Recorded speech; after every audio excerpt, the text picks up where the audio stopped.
Desperate to get your hands on a PlayStation 3, you ventured into a Walmart parking lot at 2 a.m., only to find yourself face to face with a plainclothes cop and a nightmarish twist of corruption. So way back when the PS3 first came out, you really wanted one. I mean, you wanted one bad.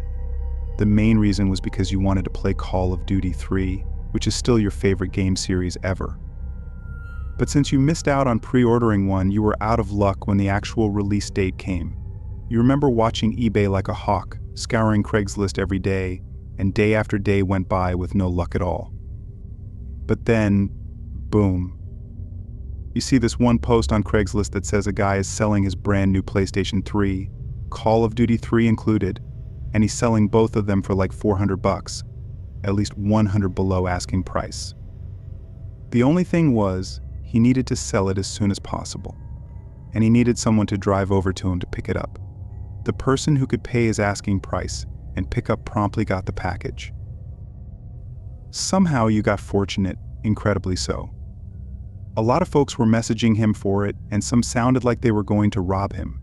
You were older than most of the wannabe buyers, so you texted him a picture of the cash and arranged to meet in a Walmart parking lot that night to pick it up. You felt like a kid at Christmas. Granted, most kids don't drive to Santa to pay him $400 to get their presents, but still, you were majorly excited to pick it up. The trouble was, the guy was working late that night, so you'd have to drive over to the Walmart parking lot at like 2 in the morning to pick it up. I know what you're thinking, Walmart parking lot at 2 a.m. Something bad was always going to happen. And yeah, you'd be lying if you said it hadn't crossed your mind when you were thinking about the whole thing. But you wanted that stupid World War II game so badly that it outweighed whatever good sense you had. So that's how you ended up in the Walmart parking lot in South Hanover way after dark. Like you said, there was always a chance something bad was going to happen. You just figured it'd be from the other end of the law. You were just sitting there waiting when you heard someone tapping on the glass of your driver's side window, and you saw the gun. You thought you were getting carjacked or something. They got you out of the car at gunpoint, but then when you saw the badge on the dude in plain clothes, you honestly breathed a sigh of relief at first. You knew your reason for being there sounded sketchy. Picking up a PlayStation 3 at 2 in the morning would have sounded really suspicious if you were a cop. But then when they pulled the $400 in cash out of your wallet and said they were confiscating it as suspected earnings from drugs, you started to get really angry. You told them to search your car for drugs or guns or whatever they were looking for. If they didn't find anything, they had no right to take your money. One of the cops smirked when you said that though, screaming up in your face and threatening to smack you. His partner had to calm him down, like he was legitimately worried that he was about to punch you. The angry cop walked back to their unmarked car, and the other cop wrote up a ticket for the cash they took. While he did that, he apologized for his partner and promised if you brought some pay stubs to the precinct, you'd get all your money back. No problems, you were angry. You were probably going to miss out on the PlayStation, but you figured the guys were just doing their jobs and getting it taken by them was much better than getting straight up robbed and carjacked by dudes that wouldn't have been so reluctant to beat you down. Because you figured you could still get your hands on the PlayStation, you drove over to the precinct first thing in the morning with some pay stubs, which you figured would prove the money was yours.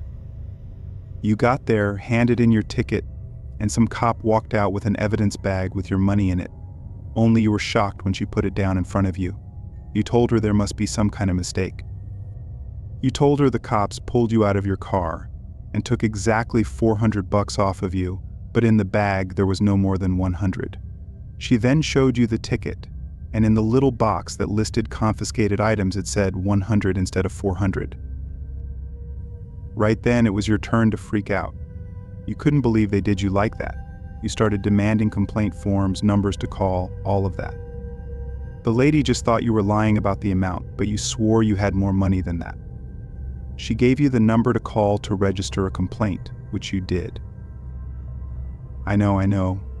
Cops taking bribes around Baltimore is probably only raising eyebrows with the most naive of you. But missing out on the PS3 wasn't the scary thing. The scary thing was coming home from work 3 days later and seeing a car you didn't recognize parked across the street. You didn't immediately assume anything bad, you just wondered who in the neighborhood got themselves a new set of wheels. That's when you saw him. The same plainclothes cop that wanted to tee off on you that night. The same cop who took your money. He just looked at you dead in the eyes and smiled before driving off down the block. It was just like a warning or something, just to tell you he knew you made the complaint. If criminals or gangsters do stuff that shakes you up, sure, but it makes sense. Those guys are supposed to rob you or shoot you or whatever. But when it's the cops doing it, the same people who are supposed to protect you, who are you supposed to protect you? Who are you supposed to turn to?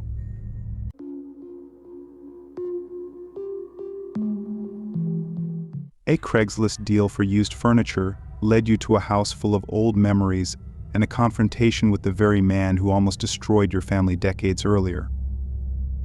Back when I was about 4 or 5 years old, my mom and I went to stay with my grandparents for the weekend. My dad left before I was born, so it was always just me and my mom. My grandparents were a huge part of my life growing up. We would go over on Friday night and stay until late on Sunday. This was mainly so my mom could have a social life or work weekend shifts at her job. One dark Sunday evening around the holidays, I remember being carried out to the car, half asleep already.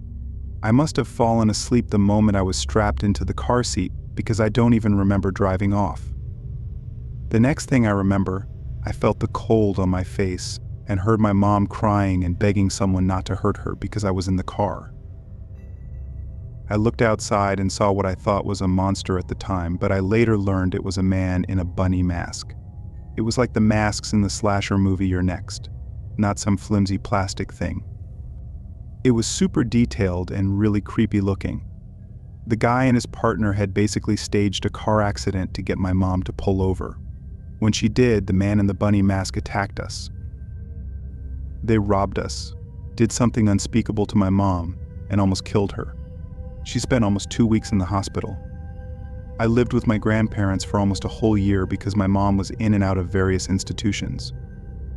The whole thing messed her up so bad. I didn't get away scot-free either. I had nightmares about a bunny monster chasing my mom for years. But time is the greatest healer, and as I got older, things eventually got better. We started to live a somewhat normal life again. Fast forward to when I was 24. I was still living with my mom but looking for an apartment because I got a decent paying job with my college degree. The place I found came unfurnished, so I was looking for cheap furniture and decor. One of the first places I checked was Craigslist. In the for sale section, I saw some pretty sweet items at bargain prices. I contacted one of the sellers and discovered it was a guy's granddaughter selling off his stuff to pay for a care home. The girl seemed really nice, and she even promised me a discount if I bought a bunch of stuff in bulk, which suited me because I needed a lot quickly. We arranged for me to go over to her grandpa's place to check out the stuff before I handed over the cash. On a Saturday afternoon, I drove over to the house to start haggling.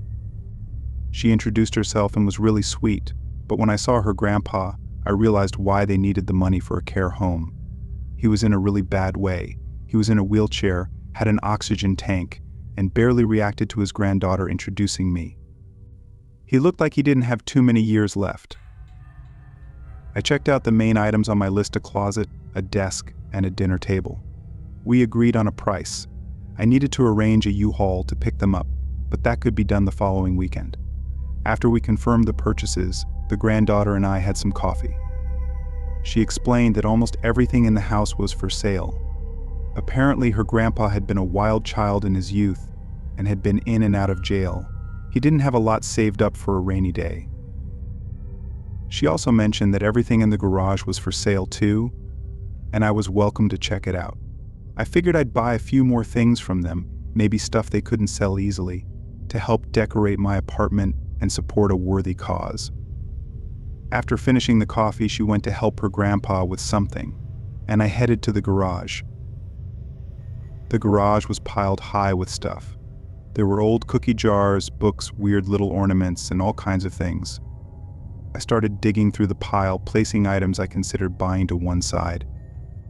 Then I spotted something that froze me in place. It was a bunny mask, dirty and old, but I recognized it immediately. It was the same design as the one worn by the guy who attacked my mom. I stared at it for a few seconds, then stumbled back in disbelief. I told myself there was no way it was the exact same one. It looked like a mass-produced Easter bunny mask, but then I started piecing it together. Her grandpa had been in and out of prison. It made a horrible kind of sense. I tried to pull myself together, bundled up the stuff I pulled out from the trash pile, and carried it into the house. I put on a fake smile, paid for the stuff, and asked the girl what her grandpa had gone to jail for. She was taken aback and didn't know exactly. She just knew he didn't talk about it, and neither did her mom. I insisted on thanking him personally, even though the girl said he might not respond. She let me go into his room, probably thinking I was sweet but strange. As I walked in, there he was, staring into space. I sat down near him, arranging my thoughts. I asked him where he was living around December of 1987. He didn't react. I was about to leave, thinking I might confuse or upset him, but I couldn't leave without asking more questions. I asked if he had robbed a woman with a kid in the car around Christmas that year. His eyes shifted as if he was remembering. I told him I thought I knew what one of his sentences was for. His jaw began to tremble, like he wanted to say something but couldn't. I told him I knew it was him. His reaction confirmed it. Tears welled up in his eyes. I didn't care what he wanted to say at that point. I just said, "You almost ruined my life. You don't deserve to be in that chair." He whimpered as I stood up and walked out. The girl thanked me as I left, and I disguised my emotions by telling her we had an emotional exchange of gratitude. I hope she never finds out the truth. I got back into my car and only made it about 2 blocks before I pulled over and started bawling. I was filled with doubt, wondering if I had just distressed a sick old man. But another part of me kept saying that was him. I know it was him. I drove to my mom's place and told her about it. We both cried when she said she also thought it was the same guy. She said someone was caught for what happened and was sent to jail. She had to appear in court to testify, which weighed heavily on her mental health. I had no idea anyone was caught. I always thought no one had been arrested. When I described what the guy looked like, it clicked for her. It seemed like perfect karma for the guy, like a fitting end to his story. In the months that followed, it felt like a great weight had been lifted from our shoulders. Nothing could ever change the past, but knowing the guy was suffering felt like proof there was a God. I know it might sound a little unhinged, but I can't think of another way to phrase it. I still don't quite believe in happy endings, and I still think the world is a cold, cruel place. But I know from experience that there is such a thing as divine justice.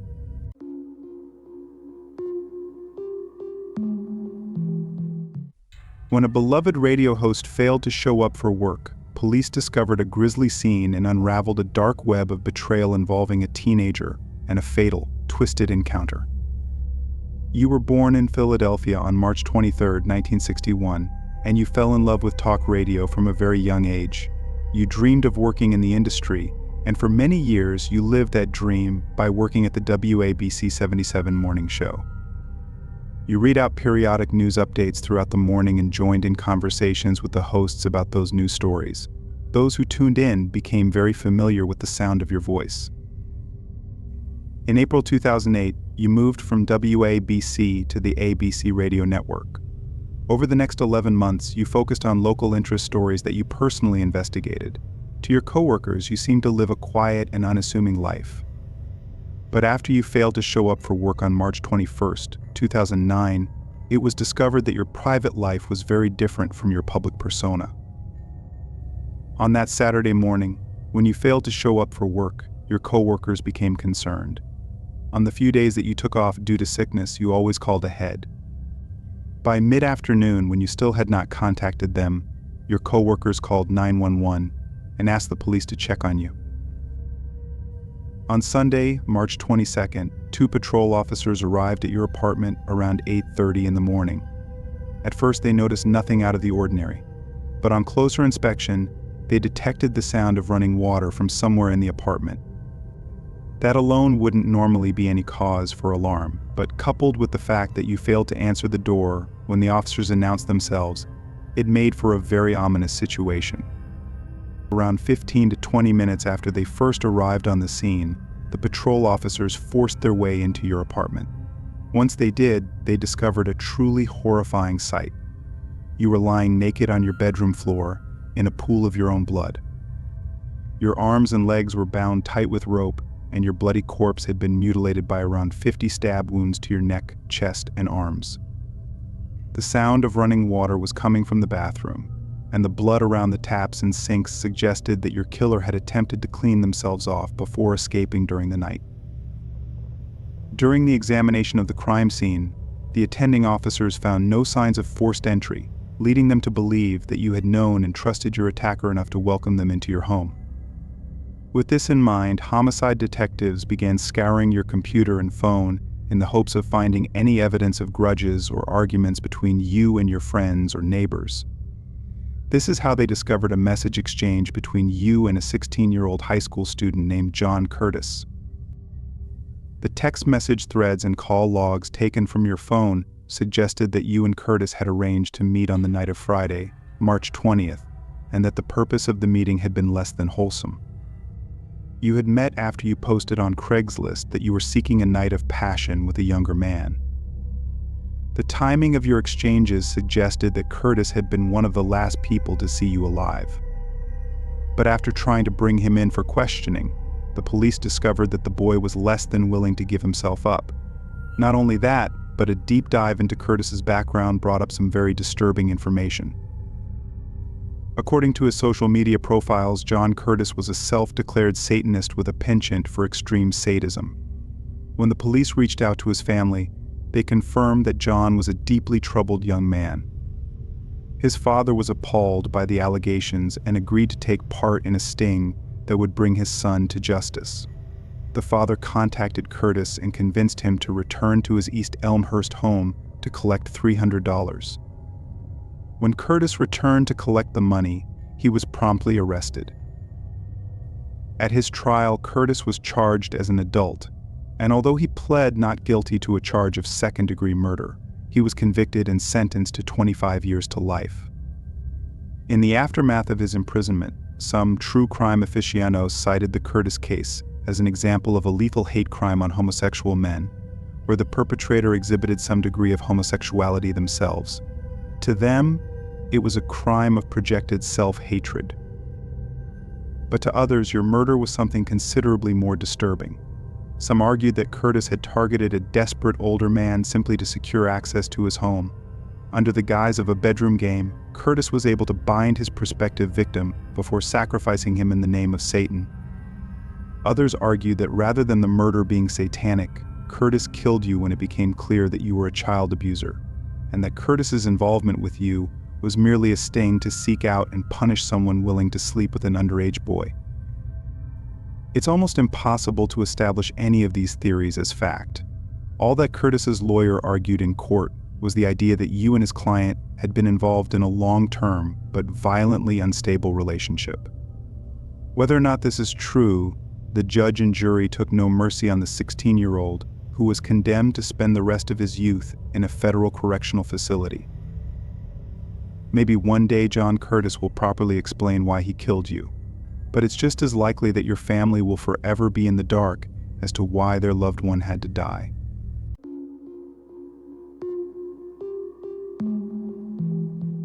I just finished my studies and needed a small place to live while I looked for a job.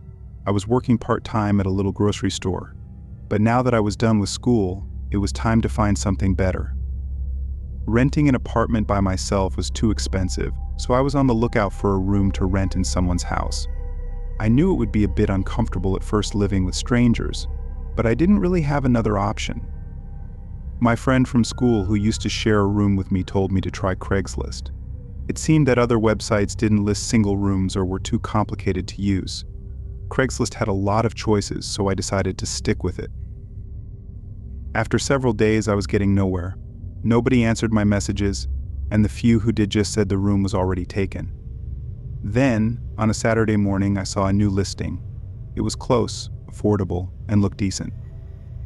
A man named John was offering a large house with an available bedroom which also had its own bathroom and closet. It seemed perfect. So I sent him an email to show my interest and then went off to my job. Since the ad was fresh that morning, I was hopeful I was the first to reach out. During my lunch break, I checked my emails and saw that John had replied. He wanted me to come and see the place that same afternoon. I knew I'd be tired after work, but I really wanted this room, so I agreed, and we set a time. After my shift, I drove there, taking only about 10 minutes. The house looked good from the outside, just a normal house in a regular neighborhood. I parked my car nearby and walked up to the door to knock softly. After waiting a little, I knocked again, a bit louder. Just as I was about to text John, he opened the door to let me in. He was covered in sweat, as though he'd just been exercising, and he didn't smell nice at all. I didn't want to seem rude, so I didn't mention it. He started showing me around the first floor, pointing out the kitchen and living room. He said he hardly used these rooms, so I wouldn't be in his way, but looking around, it seemed like he used them a lot. The kitchen sink was overflowing with dirty dishes, and the couch was stained all over. The house was a lot messier than I expected, especially since the photos made it look so clean. One thing that really stood out to me was the couch in the living room. The picture showed a brown leather couch, but the one I saw was black. I guess John might have used old photos of the house from before. This felt a bit dishonest, but I was mainly interested in my room, which was upstairs. John led me to the stairs and then stopped, gesturing for me to go up first. I felt really uneasy as I climbed the stairs, especially since John stayed at the bottom just smiling and telling me my room was the first one on the left. When I reached the top and was about to go to my room, I heard a soft noise from behind the door. I looked back at John, and his smile was gone. "Is there someone else living here?" I asked. He sounded annoyed and said it was just a friend staying over and I shouldn't worry. He told me to go look at the room, insisting I would like it. By then, I was scared. Why didn't you mention his friend earlier, I thought. It felt like something I should have known. I wanted to leave immediately. I tried to sound confident as I told John the place wasn't right for me and started back down the stairs. He didn't seem happy and blocked the bottom of the stairs. I stopped a few steps away, insisting I had to leave. He tried once more to get me to see the room, but I refused. After a moment, he surprisingly stepped aside with a smile, letting me pass. I rushed out the door. Something was off about that house. I felt fortunate to get out so easily. I'd feared I might need to push my way out. Later, I checked Craigslist, and the ad was gone. I often think about what was in that room. Maybe it was empty, but I feel it was something far worse.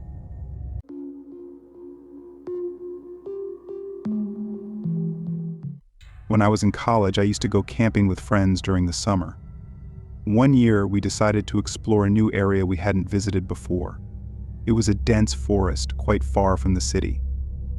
We were excited about the adventure and prepared all our gear, including tents, food, and a map of the area. After driving for several hours, we arrived and found a good spot to set up our camp. There were 5 of us: Mike, Sarah, Alex, John, and me. The first day went smoothly. We hiked a few trails, swam in a nearby lake, and enjoyed a campfire at night. However, things started getting strange on the second night. As we were sitting around the campfire, we heard rustling in the bushes. We assumed it was just a small animal and didn't pay much attention. But then, the noises got louder, and it felt like something or someone was watching us. Mike, being the bravest among us, grabbed a flashlight and walked towards the noise. We followed him, feeling a bit nervous. We didn't see anything unusual at first, but the feeling of being watched didn't go away.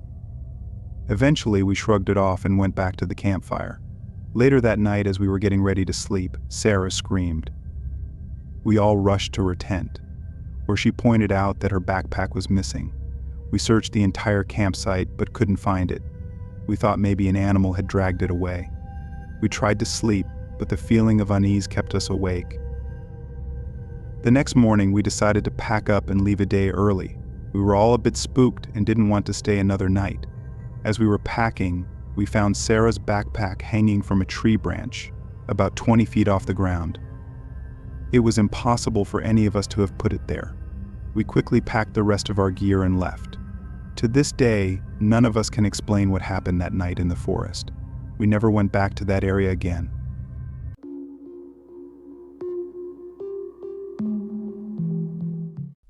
When I was a kid, my family moved into an old house in a small town. It was a beautiful large house with a lot of character, but it was also quite old. My parents were excited about the house, and my siblings and I quickly found our favorite spots. The house had a big backyard, perfect for playing, and a cozy attic filled with all sorts of interesting old things. One evening, about a month after we moved in, I was in my room playing with my toys when I heard a strange noise coming from the attic. It sounded like someone was walking around up there.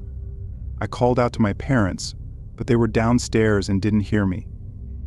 Curiosity got the better of me, so I decided to check it out myself. I grabbed a flashlight and made my way up the creaky stairs to the attic. When I reached the top, I shone the flashlight around, but didn't see anything unusual. Just as I was about to go back down, I heard the noise again, this time closer. I turned around quickly and saw a shadow move across the wall.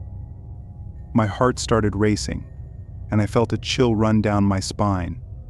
I tried to tell myself it was just my imagination, but the noise continued. It sounded like soft footsteps coming towards me. I gathered all my courage and called out, "Who's there?" There was no answer, but the footsteps stopped. I slowly backed away towards the stairs, keeping the flashlight pointed ahead. Suddenly, I felt a cold breeze pass by me, and the flashlight flickered. I ran down the stairs as fast as I could and didn't stop until I reached my parents. I told them what had happened, but they assured me it was probably just the old house settling or the wind. I wanted to believe them, but I couldn't shake the feeling that something was in the attic. After that night, I avoided the attic as much as possible. Whenever I had to go up there, I made sure it was during the day and that someone else was with me. Even now, years later, I still get a little uneasy thinking about that old house and the strange noises in the attic.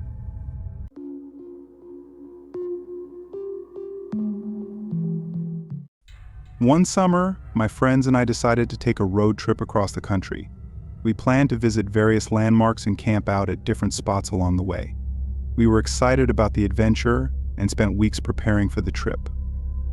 We packed all the essentials, made a detailed itinerary, and set off early one morning. Our journey was going well, and we had a lot of fun visiting different places. One night, we found a secluded camping spot near a forest. It was perfect quiet, beautiful, and far from any busy roads. We set up our tents, built a campfire, and enjoyed a relaxing evening under the stars. As it got late, we decided to get some sleep. We were exhausted from the day's activities and fell asleep quickly. In the middle of the night, I woke up to a strange noise. It sounded like whispering, but I couldn't make out any words. I thought maybe one of my friends was talking in their sleep, so I tried to go back to sleep. But the whispering continued and seemed to be getting closer. I sat up and looked around the tent, but I couldn't see anything. I unzipped the tent slightly and peered outside. The campfire had died down and everything was dark. Suddenly, I heard the whispering right next to my ear. I jumped and looked around, but there was no one there. My heart was pounding, and I felt a cold sweat on my forehead. I quickly woke up my friends and told them what happened. They looked around but didn't find anything unusual. We decided to stay awake for the rest of the night, taking turns keeping watch. When morning came, we packed up and left the campsite as quickly as we could. We were all on edge and didn't want to stay another night there.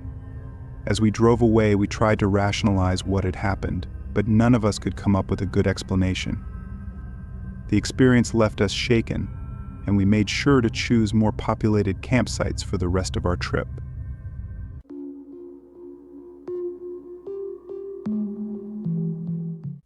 When I was younger, my friends and I loved exploring abandoned places. We would often go on adventures to find old, deserted buildings and see what we could discover. One day we heard about an old, abandoned hospital on the outskirts of town. It had been closed for years, and there were rumors that it was haunted. Naturally, we decided we had to check it out. We planned to go there on a Saturday night. We gathered our flashlights, cameras, and some snacks and set off around sunset. It was a bit of a drive to get there, but we were all excited. When we finally arrived, the hospital looked even creepier than we had imagined. The building was large and looming, with broken windows and overgrown weeds all around it. We made our way inside through a side door that was slightly ajar. The interior was dark and musty, with peeling paint and scattered debris. We stuck together as we explored, moving slowly and quietly through the hallways. Every now and then we would hear strange noises, but we tried to brush them off as the wind or animals. After about an hour of exploring, we found a set of stairs leading down to the basement. It was dark and the air felt colder as we descended. When we reached the bottom, we saw a long hallway with several doors on either side. We decided to split up and check the rooms, agreeing to meet back in the hallway in 10 minutes. I took the first room on the left. It was small and empty, with just an old bed frame and some scattered papers. As I was looking around, I heard a soft humming sound. It was faint at first, but it gradually grew louder. I stepped out into the hallway, and the humming stopped. I called out to my friends, but there was no response. I started to feel uneasy. Suddenly, one of the doors at the end of the hallway slammed shut. I jumped and ran towards it, thinking maybe one of my friends was playing a prank. But when I reached the door and opened it, the room was empty. The humming started again, this time louder and more intense. I felt a cold breeze and a sense of dread washed over me. I ran back to the hallway, shouting for my friends. They came rushing out of their rooms, all looking just as scared as I felt. We decided it was time to leave. As we hurried up the stairs and back through the hospital, we kept hearing the humming and strange noises behind us. We didn't stop until we were back outside, breathing heavily and feeling a mix of fear and relief. We never went back to that hospital. The experience left us all shaken, and we decided to stick to exploring less creepy places from then on. To this day, we still talk about that night and wonder what was making those noises in the basement.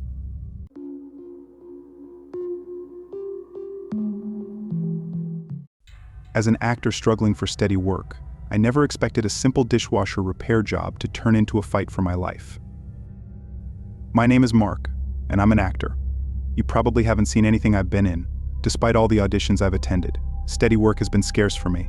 My wife, Gretchen, works at a bank, and I take on part-time jobs at a coffee shop to contribute financially when I'm not pursuing acting. I also help around the house to ease Gretchen's burden as the main breadwinner. One day, Gretchen suggested I take on side gigs to supplement our income. Unsure of where to start, she advised me to check online for nearby opportunities. Skilled in construction and renovation, I searched Craigslist and quickly found a post from a man named Jonathan. He lived close by and needed help fixing his dishwasher door. Confident I could handle the task, I emailed him. After exchanging a few messages, I agreed to go to his place that afternoon. Jonathan seemed nice when I arrived. He led me to his kitchen, which was far nicer than ours, indicating he was well off. The only thing out of place was his old, broken dishwasher door. As I inspected the damage, Jonathan poured me a glass of lemonade. When I asked what caused the damage, he casually said it was old. However, I could tell he was lying. The door had scratches and yanked out screws, suggesting deliberate damage. Suspicious? I decided not to drink the lemonade. Pretending to take a sip, I kept my lips shut. I then asked Jonathan for a towel, and while he fetched it, I discreetly poured the lemonade down the sink. When he returned, I acted as though I had finished the drink. He smiled and told me to take my time before leaving the room. Although fearful, I wasn't certain Jonathan had tried to poison me. With him out of sight, I quickly fixed the dishwasher door, which took about 10 minutes. Just as I was about to leave, Jonathan appeared behind me, commenting that I looked woozy. His expectation of my reaction confirmed my suspicions. To ensure my safe exit, I pretended to feel dizzy and stumbled slightly. Jonathan suggested I sit while he got my payment and guided me toward the living room, where I noticed a rope on the table. Sensing his plan to tie me up, I insisted on immediate payment via Venmo, saying I needed to get home. Ignoring his protests, I hurried to the door and opened it, only to find Gretchen standing there. Without a word, she entered, forcing me to step back. Confused, I asked what was happening. She placed a hand on my chest before shoving me onto the couch. Turning to Jonathan, she inquired if I had drunk everything. He confirmed, amazed I was still standing. They both looked at me, and Jonathan explained that Gretchen needed a real man in her life, implying their plan to get rid of me. Gretchen pulled a knife from her purse, advancing towards me. Jonathan grabbed my arm, attempting to tie me up, but I kicked him hard, causing him to stumble into Gretchen. She accidentally stabbed him, and as Jonathan screamed in pain, I fled the house. I drove to a busy street and called the police, who instructed me to come to the station and give a statement. They warned me not to return to Jonathan's house. Within an hour, the police found evidence supporting my story at Jonathan's house, including traces of sleeping medicine in the glass and the bloody knife. However, they couldn't locate Jonathan or Gretchen.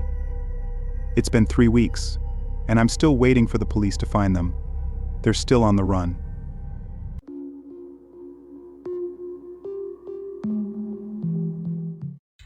Moving to a new town for a teaching job seemed like a fresh start, until a Craigslist rental offer led me to witness something horrific. My name is Evan. Last year I got a new teaching job in Asheville, North Carolina. I had never been there before, but the job was perfect, and I couldn't say no. I instantly accepted the offer. I had to find an apartment within my price range, but I was shocked at how expensive Asheville was. The rent was more than double what I could afford. I looked all over but couldn't find anything reasonable. While I was staying in a pretty gross hotel in Nashville, someone suggested I look for places on Craigslist. I had never used Craigslist before and always thought it was a bit sketchy, but I was desperate. So I went to the rental listings and found a guy named Andy who wanted to rent out a room in his condo. I didn't like the idea of sharing a bathroom and kitchen with someone I had never met, but the address was literally down the street from my new job. I emailed him to tell him I was interested. We exchanged some messages and eventually agreed to a Zoom meeting so we could see if we were compatible. When I saw his face on my computer screen, I was instantly relieved. He seemed like such a nice, honest guy. He answered all my questions and gave me a really good first impression. During our meeting, he was sitting at his table with the kitchen counter just behind him. I couldn't see a lot of the house, but what I did see looked nice. I asked if he could move his laptop around and give me a virtual tour of the place, but he said he wanted to clean up a little first. He told me this meeting was just to figure out if we were personally compatible. That should have been a red flag for me, but I trusted him. I was about to end the call when I noticed something moving on the floor behind him. It was a little black lump. I leaned closer to my computer to get a better look, and he noticed my expression because he spun around in his chair. Instantly, he jumped up and ran into the kitchen. By then, I could see more of the black lump. It looked like someone's head covered in a garbage bag. It was some poor guy wrapped in a bag, and he wasn't dead. I couldn't see most of him because the kitchen counter was in the way, but I could still see him writhing on the floor. Andy ran toward him and kicked his head until the body was once again hidden behind the counter. He stood there for a second looking down. I think he was waiting for the body to stop moving. Then he casually walked back to his computer screen. I was so focused on what I had just seen that I completely forgot I was still on Zoom. He could still see me. He looked right into my eyes, his face weirdly blank. "So you saw that," he said. He sounded like I had just caught him jaywalking or something. I didn't move. "Yeah, I figured," he said. Then he ended the Zoom call. I don't know how long I sat there completely frozen, processing what had just happened. 1 second, I was having a friendly chat with this nice, normal guy. The next, I was watching a murder. It didn't feel real. Slowly, realization set in. I was in danger, I was a witness, and Andy would come for me. I couldn't imagine what he was capable of. I had to figure out if he could track me down. Thankfully, Craigslist uses temporary email accounts to protect its clients, so Andy didn't have my email. We had never exchanged phone numbers or shared our last names, so he didn't have those either. All he had was my Zoom address. Was that enough to find me? Maybe, but it would take him a while. Even if he had all my contact information, he didn't know my hotel room. I'd be safe for now. All I had to do was call the police and tell them everything. I reached for my phone and dialed 911. I told the dispatcher everything. It took a while because I wanted to include every detail while it was fresh in my brain. I knew they would record those calls for later. Then I told her I was driving straight to the station and hung up. I went to the bathroom and splashed water on my face. I think I was still in shock, at least a little bit. That seemed to help. Then I grabbed my keys and left. When I opened the hotel door, Andy was waiting on the other side. In the time it took me to talk to the police, he had driven across the street and found me. I felt so stupid for not going to the police station immediately. He shoved me backwards and walked inside before I could stop him.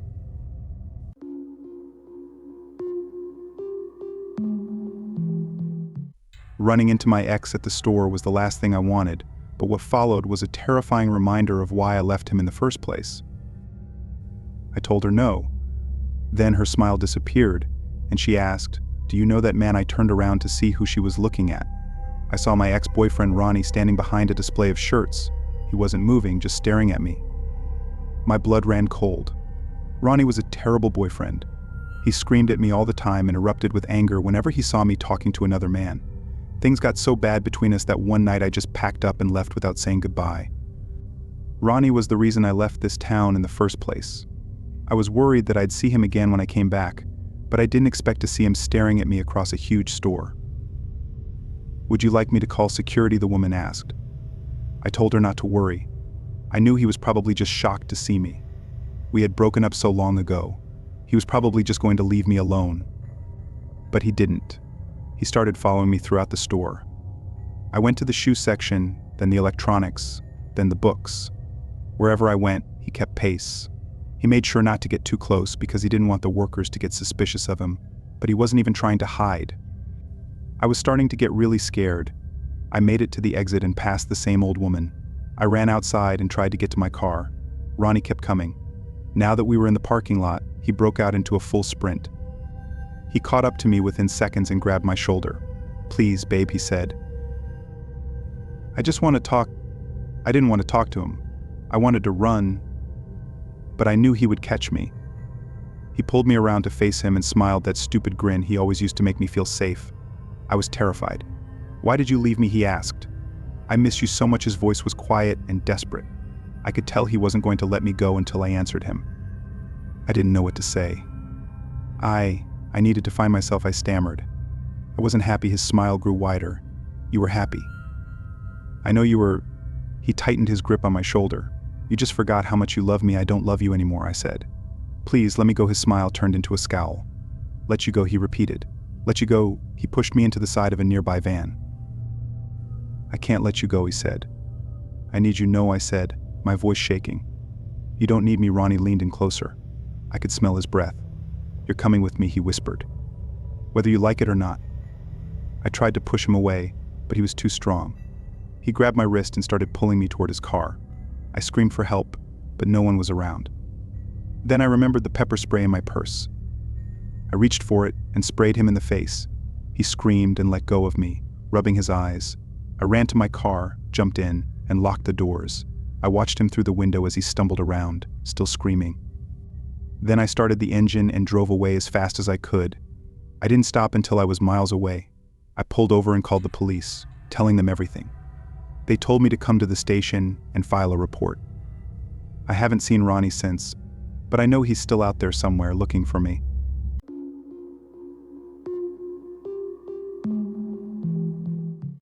Fixing a broken dishwasher for a stranger seemed routine, until I realized the lemonade he offered might be more than just refreshment. Someone had broken the dishwasher on purpose. It looked like they had hit it with a wrench until the door fell off. This made me suspicious. I looked at the lemonade in my hand and decided not to drink it. Something was off, and I didn't trust Jonathan.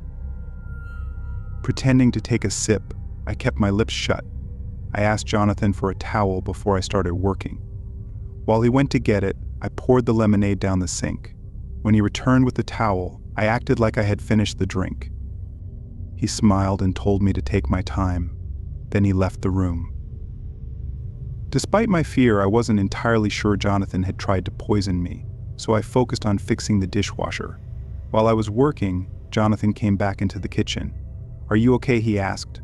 "I was going to take a nap, but I heard you moving." "Oh, I'm sorry," I said. "I didn't mean to wake you." "Don't worry about it," he replied. "I needed to get some groceries anyway. I'm headed out. If you finish early, feel free to use the kitchen and help yourself to any food you want." "Thanks," I said. Jonathan grabbed his keys and left. As soon as the front door closed, I felt relieved. I decided to skip lunch and get the job done quickly so I could leave. I started scrubbing out the filter when I heard the front door open again. Jonathan was back, and I felt nervous. He walked into the kitchen and stared at me. "What are you doing?" he asked. "Just finishing the job," I said. "Then I'll be out of your hair." "You didn't drink the lemonade, did you?" My heart raced. I knew I couldn't lie, but also couldn't tell the truth. "Actually, I didn't," I said. "It was delicious. Do you think you could make me another one?" Jonathan froze. He knew something was up. I saw a flicker of panic on his face. "Sure," he said. "I'll get right on that." He went to the fridge, grabbed a pitcher, and poured me another glass. He handed it to me. "There you go," he said. "Thank you," I said. "This looks even better than the last one." "Glad you think so," he said. I took a big sip, pretending to enjoy it. "Do you mind if I take a nap now?" he asked. "I think I left my watch in your bedroom," I said. "Would you mind if I go get it before you lay down?" He nodded and walked toward the door. I watched him go down the hallway. When he opened his door, I grabbed my phone and texted the police. Then I took another gulp of the lemonade and dropped my glass. The sound of shattering made Jonathan spin around. He saw me clutching my chest and gasping for air.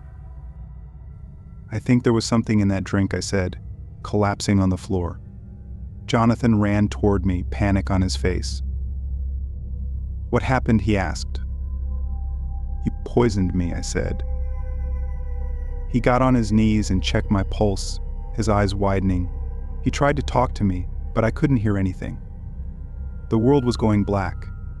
The last thing I saw was Jonathan's terrified expression as the police stormed through the front door.